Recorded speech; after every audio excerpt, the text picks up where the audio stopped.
Hello guys, welcome back to another food vlog. ఈరోజు మన food vlog వచ్చేసి ఏంటో చెప్పుకోండి చూద్దాం.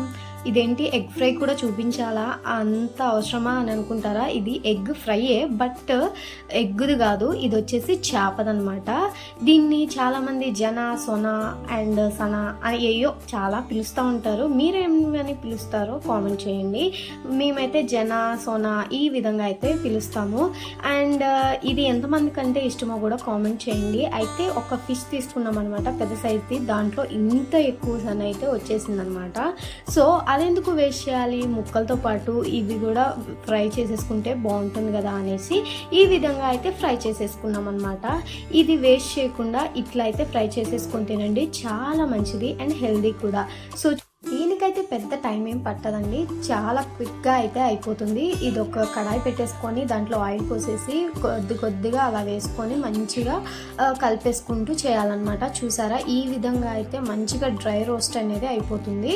ఇట్లా అవుతున్నప్పుడు చక్కగా టేస్ట్ కోసం అయితే సాల్ట్ని అయితే యాడ్ చేసుకోవాలి, స్పైసీ కోసం కారాన్ని కూడా యాడ్ చేసేసుకోవాలి. చేసుకున్న తర్వాత ఇదైతే పసుపు అనమాట, పసుపును కూడా యాడ్ చేసేసుకొని మొత్తం మంచిగా శనగ పట్టే విధంగా చక్కగా కలిపేసుకోవాలి.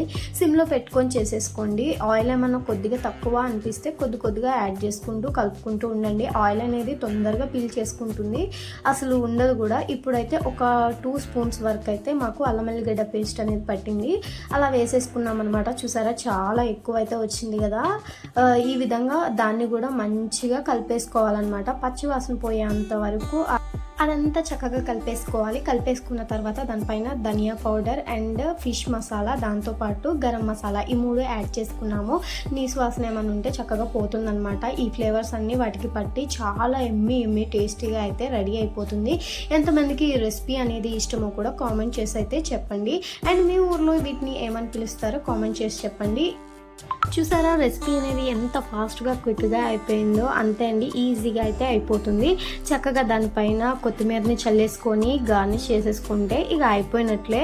ఎంత ఎమ్మిగా, ఎంత టేస్టీగా ఉందంటే ఇక మీరు కూడా ట్రై చేస్తే అస్సలు పక్కన బెటరు. ఎగ్ ఫ్రై అప్పుడప్పుడు చేస్తూ ఉంటారు కదా, దానికి మించిన టేస్ట్ ఉంటుంది అనమాట. అండ్ వీడియో నచ్చితే ఖచ్చితంగా లైక్ అండ్ షేర్, సబ్స్క్రైబ్.